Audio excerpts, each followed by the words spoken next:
Hello friends and welcome to Wednesday evening. I have just finished work today and this is the first week that I have worked 2 back-to-back days since hurting my hand. I know that doesn't sound like much, but it's a pretty big deal. I'm pretty proud of myself right now, but I am still on reduced hours, so that means that I have the rest of the week off. And the last couple of weeks I have felt very slumpy and down. I think I've just been very focused on Palestine and sharing information and showing up where I can. It's been the #1 thing on my mind, as it should right now. But as we've spoken about before, I think it's really important for all of us who are involved in any meaningful way right now to be making sure that we're taking care of ourselves so that we can keep showing up for the long term. You know the deal. Anyway, last week on my days off, I really just, I didn't really read anything. I really struggled concentrating or having the motivation to read. So basically we're gonna start a vlog. We're gonna start what I hope is going to be a pretty productive reading vlog for the next few days. And I wanted to start it tonight so that I actually spend some time at least tonight reading rather than just like completely vegging out, which is what I kind of want to do right now. It's not even what I want to do. It's just what I am doing by default on autopilot, you know? And there is definitely space for autopilot default kind of mode, but I just feel like I've been there a little bit too much lately. So I've already taken Ollie for a walk and now I'm just gonna get settled into my evening. I'm just having leftovers for dinner because Blair is out. A couple of weeks ago, I did start Ordinary Monsters, which is my current big book challenge that my patrons voted on. I smashed out the first like third of the book in a couple of days pretty quickly, and then since then I just literally haven't touched it. So in theory this is the book that I should be reading, but like it's so intimidating and clearly it's just not the sort of thing that I want to be picking up right now. I don't want to spoil a book by forcing myself to read it when I'm not in the mood, because I'm very much a mood reader. So while I am not usually someone with multiple books on the go, I think for now I'm going to set this one aside. And I actually picked up a bunch of proofs at work today, so I thought I could show you those, because obviously heading into work as a children's bookseller, I do need to have read at least like a decent handful of the books that we're kind of promoting this time of year. So the first one that I picked up is this beautiful hardcover. It's The House with a Dragon in It by Nick Lake. We won't talk too much about the books now because I'm honestly not sure which ones I'm going to be reading, but I think the focus will be on children's books and maybe some non-fiction depending on how I'm feeling. And obviously these new release proofs are high up on my list. Speaking of non-fiction, we have Songlines. This is a non-fiction book about first knowledges for younger readers. So it's an Indigenous book by Indigenous authors. So it covers things like history, art, song, science, and more. Then this next one is actually a book that I'm quite excited for because my colleague Janine has been raving about it since she read it a couple of weeks ago. It's Impossible Creatures by Katherine Rundell. This is like a fantasy adventure, and I actually managed to get the audiobook from my library, which is a huge win and a big rarity, especially for children's books in Australia. Most of them just do not have audiobooks, and I have been relying on audiobooks lately just for like keeping my concentration and my interest levels up. So I think this is definitely one we need to try. We've got a recommendation, we've got an audiobook. Why not? Now, obviously I'm standing in front of my children's and YA bookshelf out in the living room. So I have plenty of other proofs that have been released this year and plenty of other things as well. If you were wondering what this hideous thing is, I just realized you could see it. It was my old splint. I've just been keeping it just in case, but it looks kind of creepy there, doesn't it? Then I do also have 3 non-fiction titles that I think I have access to the audiobooks, at least for most of these. I would like to read at least one of them in this video. The first is Going Home by Raja Shahade. I loved Palestinian Walks that we read with my book club probably a couple of years ago now by him, and this is kind of the follow-up to that book. The reason I haven't read it yet is because I kind of keep sliding it into the poll for my patrons to vote on every like 6 months or so, I feel like. Maybe it's not quite that often, but I've tried a couple of times to throw this in the mix and it has never won. And I kind of just like keep holding on to it, hoping that we will get to read it together. Because if you don't know, my book club, it's just like we read a mix of different things, but one of the things I really try to make sure with the books that we choose is that they all have audiobooks available, just so that the book club is that little bit more accessible to people. And honestly, that is the biggest like limitation I have in selecting books, because there's so many incredible books that I would love to read together and they just don't have audiobooks available. And if they do, they're like region specific. And that is especially true for Palestinian books, unfortunately. So that's why I've been like holding on to this one, because I know that it has an audiobook. But I also just adored Raja's writing and his storytelling. So like maybe it's just time that I got to enjoy it because I really want to read it. I don't know, we'll see. We'll see what I'm in the mood for this week. Then these next 2 books are not by Palestinian authors, but I just feel like they're relevant tangentially right now in terms of activism and taking care of ourselves and each other. The first is We Do This Till We Free Us, Abolitionists Organising and Transforming Justice. This, I saw a few quotes were being shared around in the last couple of weeks on Instagram. But on top of that, I don't know that I really read a lot about abolition. So also another reason to read this book. And then the other one is Beyond Survival, Strategies and Stories from the Transformative Justice Movement. From memory, I think one of these two books, there is an audiobook available on Scribd in Australia. So to be perfectly honest, whichever one has the audiobook is probably the one I'm going to be most likely to read at the moment. And hopefully by tomorrow, I will know what I'm going to be reading. And who knows, I might even be able to update you with a couple of chapters that I've read tonight. Fingers crossed. Ready to go? You are?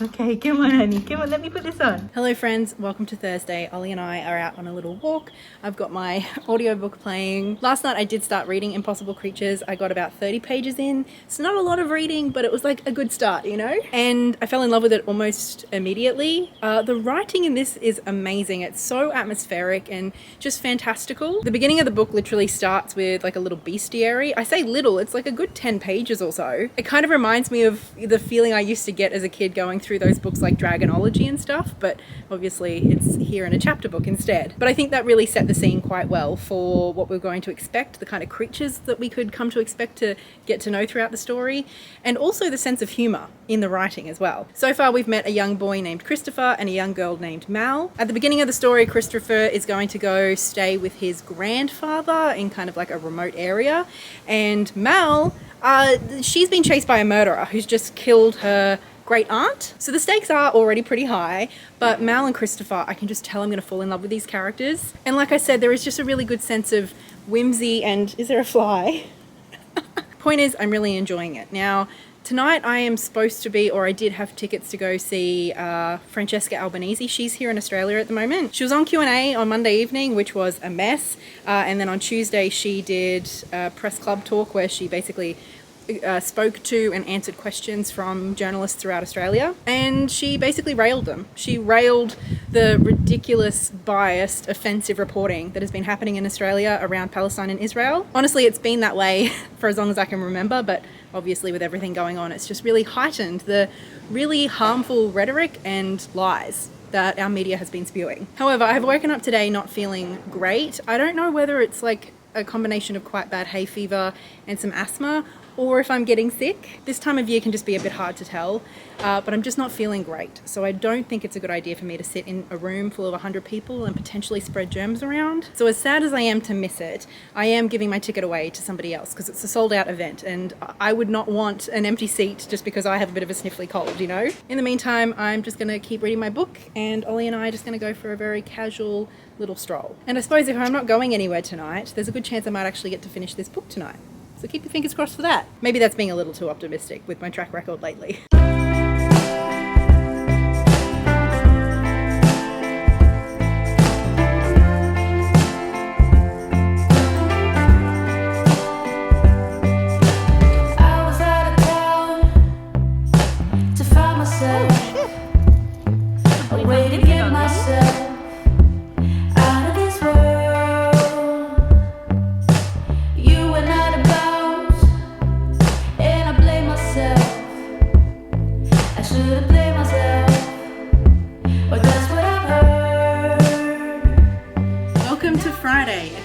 Friday evening. I know, I'm late checking in with you today. One of the reasons I decided to vlog this week is because I thought I was going to have plenty of things that I would be taking you out and about and doing. Obviously, last night I thought I was going to be going to Francesca Albanese's event, her talk here in Melbourne. Today, I was supposed to go see my friend Rosie in the afternoon, which I was really looking forward to. She did come with me to the Palestine rally on Sunday last week, which was nice. She's usually pretty busy. She's the busiest person I know, so she's not able to come with me every weekend. It was nice that she was able to come with me last weekend. It was really nice to have a friend with me. Blair's attended 2 of them with me, and then the other 2 I've been by myself. But the reason I didn't end up going to see Rosie today is because I went to the pool this morning, which is something that I do regularly. It's part of my rehab for my injury. But I think I just went a little bit hard today. I went a little bit too hard. And so I have been in an awful lot of pain all day. It's only kind of now that it's starting to settle down. The painkillers have definitely been helping with that, although they did make me fall asleep for most of the afternoon. So aside from a little bit of a walk today, I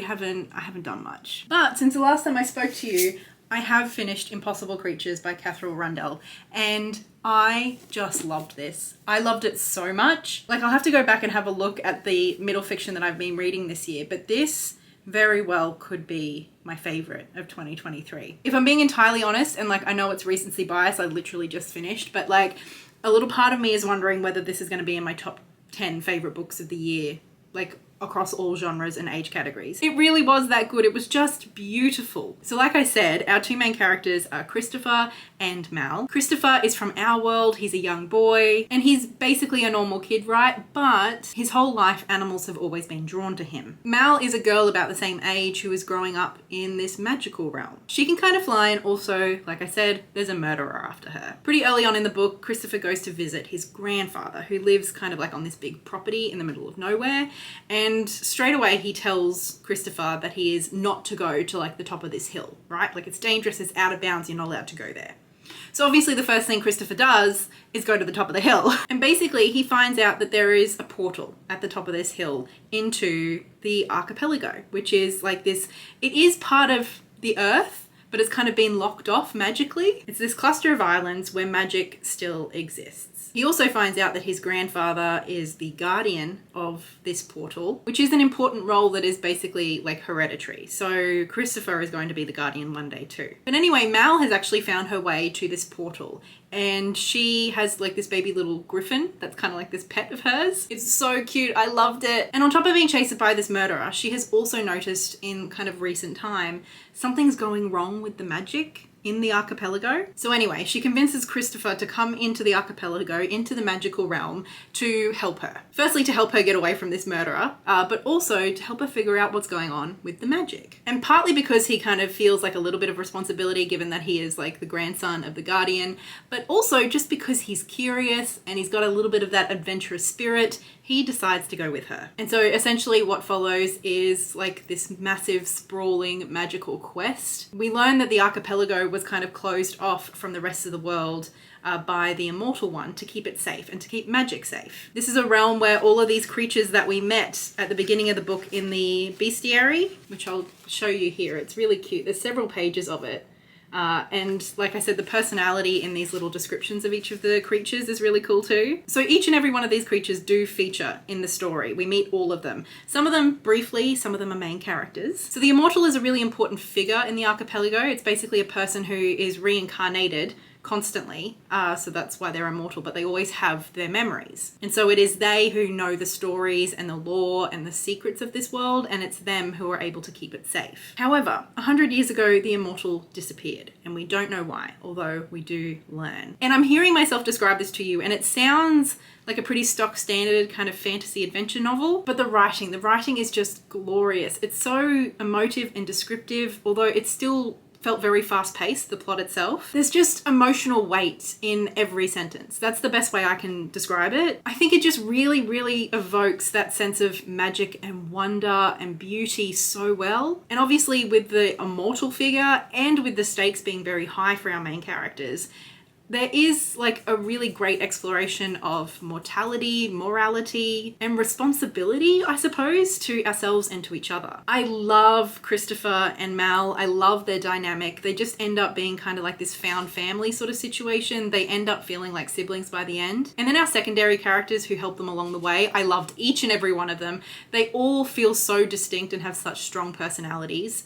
And then even the peripheral characters, some of whom are human, many of whom are not, they all just had so much personality and charm to them. This was just such a beautifully written book. It was such a well executed book. Like it has a lot of the standard fantasy kind of middle grade adventure tropes that we know and love, but it just executes them all perfectly. So I just adored it. I absolutely adored it. This is my first time reading from this author, and it absolutely will not be my last. This was so good. This to me just feels like one of those kind of fantasy books that should go down as a classic, and I think it's one that like readers of all ages will love. Anyway, it was utterly delightful. It was captivating. I cried, I laughed, and I immediately want to go read more from the author. I do know that she has quite a lot of books though, so if you've read her before and you have any particular recommendations for me, please let me know. I think dinner is about ready. I'm not exactly sure which book I'm going to be reading next. I did check, and I actually have access to the audiobook for The House with a Dragon in it on Script, so this is definitely an option. It's pretty short, so I could probably read it tonight. Then it turns out I don't just have an audiobook for one of these. Both of these, the audiobooks are on Script, so I mean that doesn't help narrow it down.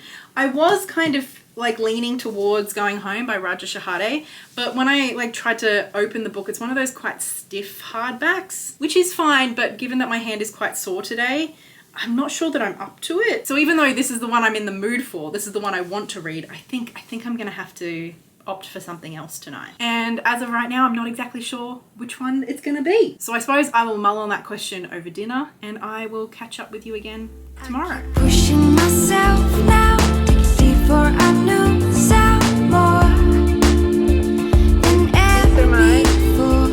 Keeps repeating my phrases to see if it changes rules. I've gone before, like I couldn't get over, couldn't get over, couldn't get over you. Couldn't get over, couldn't get over. Hello friends, I've got little Ollie here, and it is Saturday. It's Saturday evening. The days are just rolling by, I swear. I had another pretty chill day today. As I said yesterday, my hand was very sore after the pool, and my pain has definitely come down from yesterday, but I'm wary of doing anything to trigger a flare-up again. But last night, I actually did read and finish The House with a Dragon in It by Nick Lake. It's a pretty short book. I think the audiobook was about 4 hours long, so obviously I listened to it a little bit faster. Might have taken me like an hour and a half, maybe 2 hours to read. Where Impossible Creatures felt quite high fantasy and the language and even the storytelling was a little bit more sophisticated, this one I would say is kind of more targeted to ages 8 and up, as opposed to maybe 10 and up with Impossible Creatures. There are actually some illustrations throughout this as well, which made it quite immersive. Some of them are very cool. I like them a lot. This was quite a fun little story. It's about a girl named Summer who is living with her foster family. She doesn't really feel 100% at home with these people. She's had the experience of being kind of moved around from family to family her whole life. Anyway, one evening when she's chilling out in like the dining room with her foster family, a massive hole opens up in the floor of the dining room. It's huge, 2 or 3 meters across. So it's quite like a funny sort of setup. Then at night when everybody's asleep, Summer is going to the kitchen just to get a glass of water when she hears a voice coming from the hole. And so she decides to climb on down into this hole and have a little bit of a look at what's going on down there. And of course, she meets a dragon. There's a dragon down there, and he says that he's protecting treasure. And so if she can beat him at a little duel, then she can win the treasure. She manages to do this, and it turns out that the treasure is a glass bottle. It's been sealed with wax. It looks very old, and on it, it has written that there's a witch inside, and you are not to open this bottle under any circumstances. But Summer being Summer, she opens it, doesn't she? And out pops a witch who says you can call her Sarah, and she offers Summer 3 wishes. And things just kind of escalate from there. So it was quite a fun setup. Like I said, there were elements of this that were quite funny too.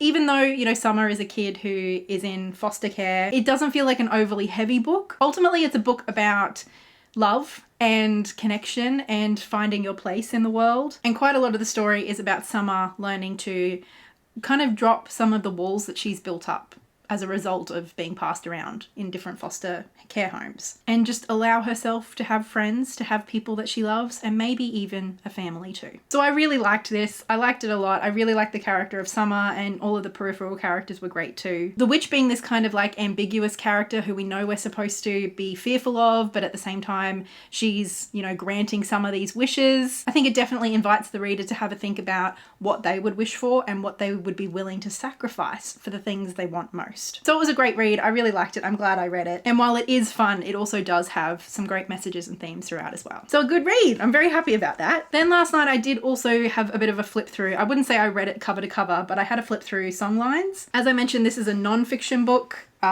meant for younger readers learning about Indigenous Australia. And I just wanted to have a little flip through more so that I can hand sell it better at work rather than actually reading everything, because like I said, I feel very reliant on audiobooks at the moment, and I don't think there's an audiobook for this one. It's all presented in a very conversational style, and there's lots of kind of questions, like literally, that the reader is asked throughout that you can reflect on. And ultimately, I think it's just a really, really solid little book for, I'd say, ages 7, 8+. It's not specifically about the history necessarily of colonization or the stolen generation.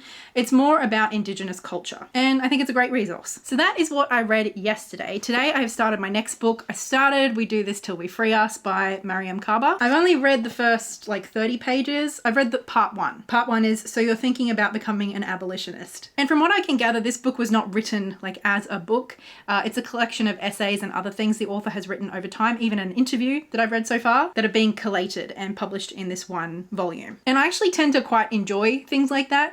I do think that it means that sometimes some of the content can become a little bit repetitive between essays if they're covering similar topics. And I do think that in some ways it means that you don't go as deep necessarily as you might go in a book that was written and meant to be presented as one, whole. But as I mentioned at the beginning of this video, I think this is the first time I'm reading a book about prison abolition. So I think it's probably actually quite a good place for me to start. So far, the essays have mostly just focused on kind of like how and why the prison system is failing. And that is not because it's broken, as I know it's easy to say, but because it was designed to perform a certain function. And that function is not necessarily to reduce harm or to achieve justice. And so far, the author is just really inviting us to kind of reckon with the failures of the justice system and the police system, while also starting to allow ourselves to imagine a world that focuses more on harm reduction and true justice, health, care, community care, things like that. While reading this, I have kind of, I think,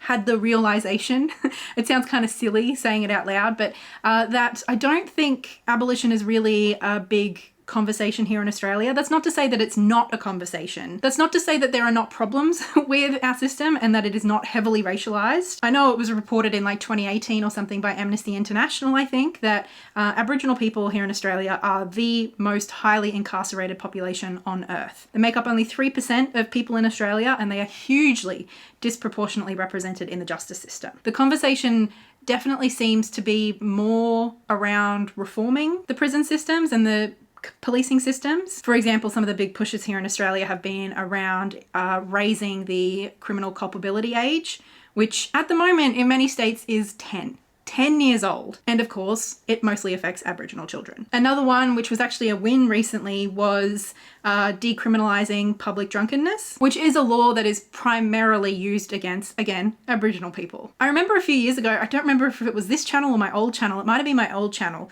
where I came on wearing a pink top talking about wear it pink day for Tenure Day. Tenure Day was an Aboriginal woman who was on the train, she passed out because she'd been drinking, and she was arrested, taken to a police cell for holding. She fell, hit her head quite hard on the concrete, and she later died. So her family were very involved in the push for this decriminalisation, and just recently, I think it was last week or the week before, it's very recent, they finally succeeded. So while there is definitely a conversation about how policing in Australia is racist, how the justice system is racist, and it affects particularly Aboriginal people in this country in really detrimental ways, I don't think we're really having the same conversation around abolition, at least at the same level as people in the United States are, at least from what I can tell. So perhaps that's why I've never really felt the need to dive into this subject particularly. But anyway, tonight, actually quite soon, we are heading off to mum and dad's for the evening. Just Blair and I are gonna go around, hang out, I don't know, eat some pizza, we might play some games, just a chill Saturday evening at my parents'. And of course, Ollie is coming, which is why I've given her a brush, so she's looking extra cute. And it's a little cool today, so we might put one of her cute little jumpers on.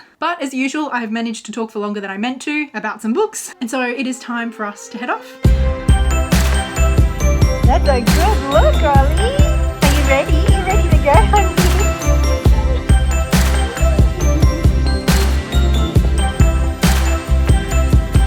That I'll be fine. Just seeing you around.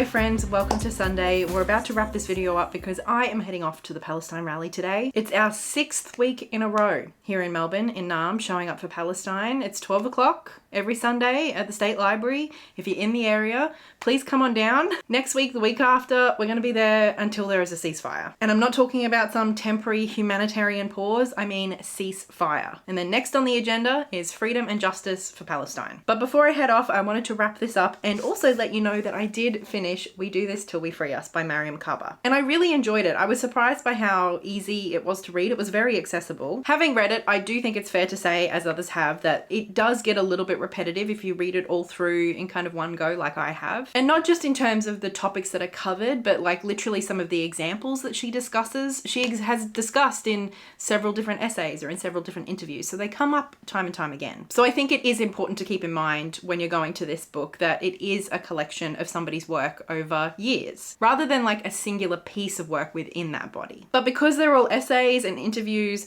all of the chapters are really quite short. They are organized into parts. I think personally my favorite section was part 4, Making Demands, Reforms for and against abolition. And it starts out with this one here. It's very short. It's not even 2 pages. It's police reforms you should always oppose. And she wrote this in December 2014, and it's a simple guide for evaluating any suggested reforms of US policing in this historic moment. And she also gives examples of reforms that we should support in the interim, like between where we are now and the abolition of prisons. And I just thought that was very useful because I think the idea of prison abolition and the way that sometimes she was talking about it does seem like a very big, lofty, faraway goal. And so I did really appreciate the moments in which she kind of reflected more on the moment that we find ourselves in right now and like the actions that we can and should be taking here and now. One, to reduce harm here and now, but also to kind of slowly chip away at the power and the reach of the prison system. And I think it was in reading this section that I realized some of the examples that I gave earlier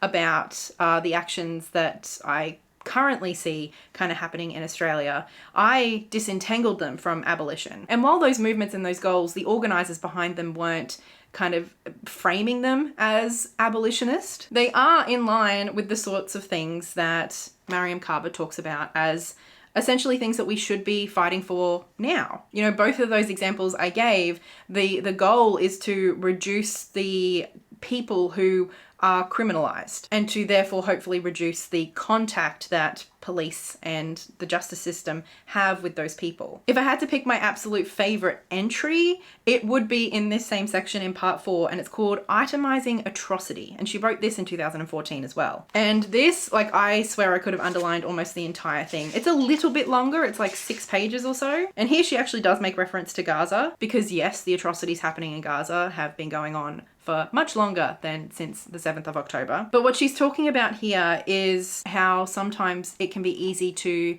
talk about policing and brutality and atrocities and criticize them when they are really quite severe and try and compare them. And I do think comparison can be helpful for context sometimes. But when we're kind of trying to frame something as being terrible because it is so atrocious and because it is so militant. Essentially what she's saying is that we can fall into the trap of basically saying something is harmful because it's in excess, not because it's harmful inherently. The problem with casting militarization as the problem is that the formulation suggests it is the excess against which we must rally. We must accept that the ordinary is fair for an extreme to be the problem. The policing of Black people carried out through a variety of mechanisms and processes is purportedly warranted, as long as it doesn't get too militarized and excessive. Attention is drawn to the spectacular event rather than to the point of origin or the mundane. The problem is not just the excess, yet one gets the sense that the only way to generate a modicum of concern or empathy for Black people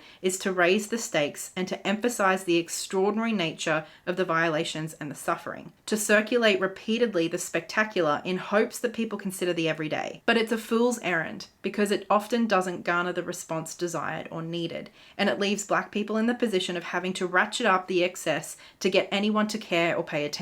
Basically, spectacle as the route to empathy means the atrocities itemized need to happen more often or get worse to become atrocious each round in hopes of being registered. And this whole thing is in the context of Ferguson and how people often would compare Ferguson to Gaza. And she quotes the sentiment, "I thought I was looking at pictures of Iraq, but I was looking at America." And she says, scenes of police violence against black people in Ferguson seemingly become more legible, more readable, more coherent when put into conversation with Iraq or Gaza. Amid this, we are left with the difficulty to name both the spectacle and the quotidian violence black people in America experience day after day from the police and the racially deputized. So I thought that was a really, really powerful essay. I'm still thinking about it.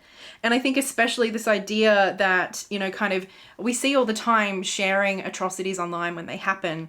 A lot of the time we share them hoping to elicit empathy and to activate people, motivate people to get involved. And sometimes it works, like with the footage we saw of George Floyd being murdered. But the more and more we see a particular group of people being brutalized, I think it does something to the brain where it dehumanizes them. And it also starts, like, the more we start to see these really awful images, the more normal they become. And the more desensitized we become to really atrocious acts of violence against a group of people. And so therefore the everyday violence of racism, apartheid, whatever it is, wherever it is, all of a sudden is not spectacular enough to elicit emotions and to elicit a response. When it is those everyday realities that are the root, are the cause of the problem to begin with.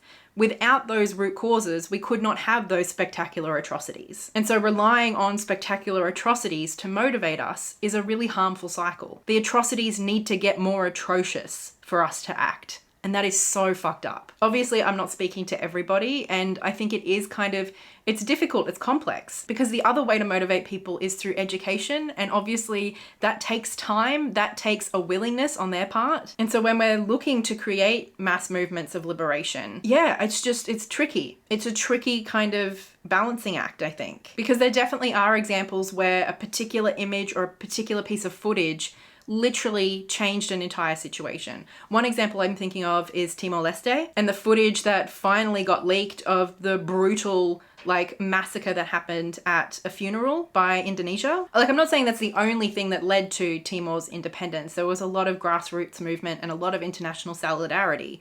But it was those images that kind of changed the international narrative, I suppose. And I suppose I'm going off on a tangent, but it was an essay that just made me think an awful lot about the kinds of images we share and why, and what we're hoping to achieve when we do, and the effects of sharing those images. Now, I know that in this essay, she literally said that always comparing black people's experiences to international atrocities is not helpful, but obviously I right now am thinking a lot about Palestine, so I was thinking about how her words and her theory, I suppose, relate to Palestine, and indeed how they relate here in Australia as well, because although she's talking about the Black American experience, I don't think racialized policing systems, militarized police, and police brutality is limited to America, obviously. So yeah, while it maybe wasn't like a perfect piece of work in every way, this was definitely a really thought-provoking read that I'm so glad to have read. And I'm really glad that this was my first abolitionist read, because in a lot of this she was really kind of focusing on and talking a lot about just the untruths around how we often perceive and think about policing and the justice system. And with so many things, us being fish in water in our culture, it's hard to imagine alternatives sometimes. And I suppose this book is basically just challenging us to think critically about the justice system and to see it for what it really is, rather than what it's built up to be or what our beliefs and conceptions are around it, and then to imagine alternatives that are based in community and care. And I thought it was really good. I really liked it. Anyway, thank you so much for hanging out with me this weekend. I am just chuffed that I managed to finish 3 books, and then obviously we also had a bit of a flip through songlines as well. It's definitely a big improvement on how my reading has been going in the previous few weeks. A big thank you as always goes to my lovely patrons over on Patreon for all of their support, and especially big thank you to Livia, Lynette Brown, and Marie. And hopefully now that I'm back on the horse of reading and making videos, I'm hoping that I'll be able to put up another video next week. But yeah, it's just a bit of a tricky time right now, isn't it? So apologies for the inconsistency lately. I'm doing my best, but now I'm going to head off to my protest. Free Palestine, and so much love. Bye.